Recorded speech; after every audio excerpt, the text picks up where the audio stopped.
Sorry to keep you waiting!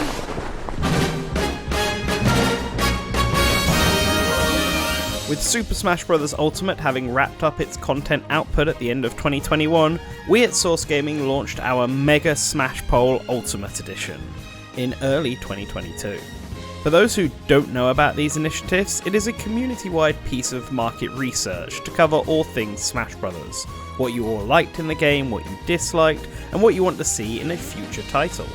We've done several of these polls over the years, but as this is the edition following the end of Super Smash Bros. Ultimate's run, we wanted to make it something special, something a little meatier. And so that is what this new series is going to be all about. With over 2,000 entries and covering every possible aspect of Super Smash Bros. Ultimate's content, we are here to share with you the good, the bad, and the super spicy curry opinions about Sakurai's magnum opus for the Smash Bros. Series. While we have a lot of fun and juicy details to cover, in this first episode we wanted to keep things basic, lay some of the groundwork and explain the methodology for these results to help add context for later episodes. First of all, we had over 2,000 participants in this poll, but with some questions asking for multiple entries, we got well over that amount in votes for characters, stages, etc. We've organised them all by the total votes they got, and then transferred that into a percentage, as it makes for an easier to understand result than giving this specific number of votes. This is especially because we changed some things from previous polls to make counting the results much faster, and it still took this long. So the results here aren't really comparable to past polls, or at least I would not recommend it. Anyway, let's cover some groundwork here. Across all the participants, only 5.06% had Super Smash Bros. Ultimate as their first ever Super Smash Bros. Game, with 93.65% having played previous games in the series. Yet despite this, Super Smash Bros. Ultimate was, by majority, the most popular game in the franchise. We asked everyone to tell us their favourite Super Smash Bros. Game, and Ultimate won with 68.85% of the votes. Second was actually Brawl with 15.43%, and then Melee in third with 7.29%. Technically, the least popular game was Super Smash Bros. For Wii U with 2.18%, but if we did choose to combine it with Smash 3DS and treat the whole thing just as Smash 4, it would have beaten Smash 64 at least. We didn't do that though, so last place goes to you. So, Super Smash Bros. Ultimate is the most popular, but are these results coming from a highly competitive group of fans or a more casual audience?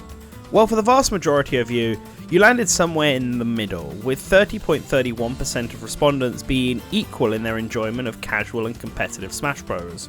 While the majority did lean to the more casual side, we wouldn't say there was any extreme difference in all the results here.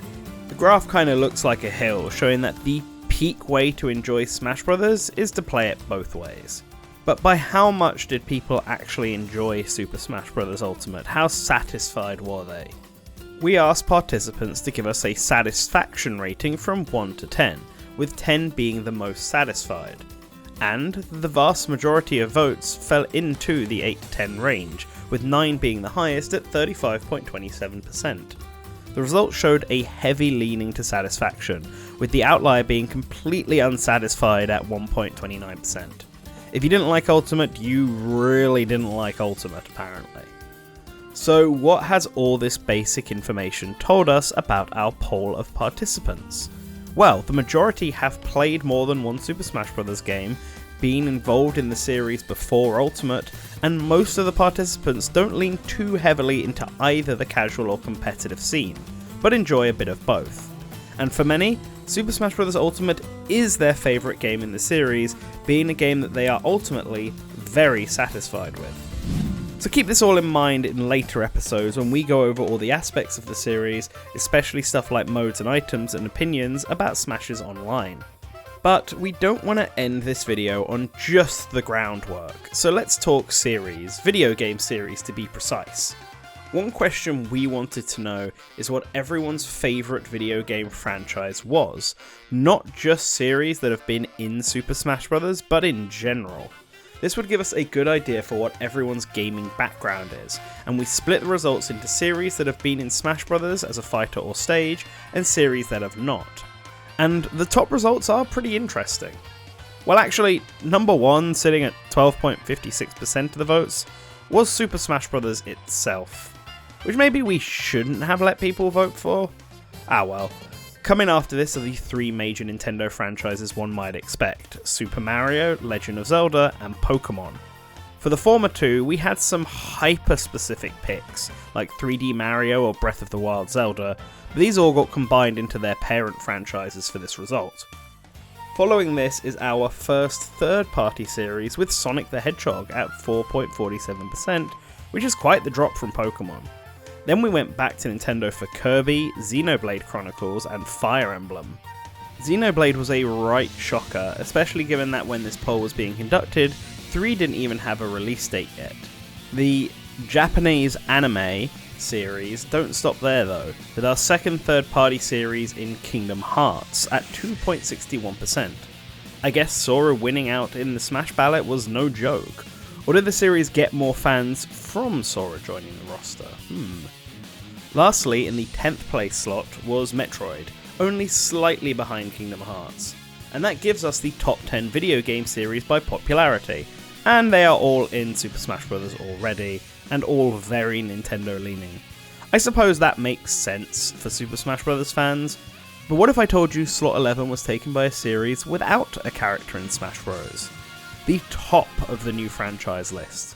Let's get that drum roll going, because coming in number 11 is Rayman!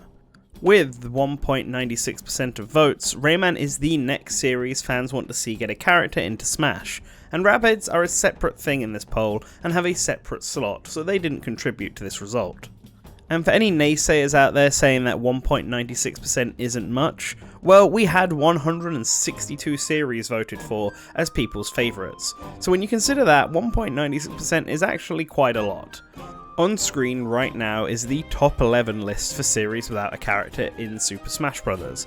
And if you want to see the complete breakdown and results, visit our website. We'll have all the data listed out there for both this question and previous ones.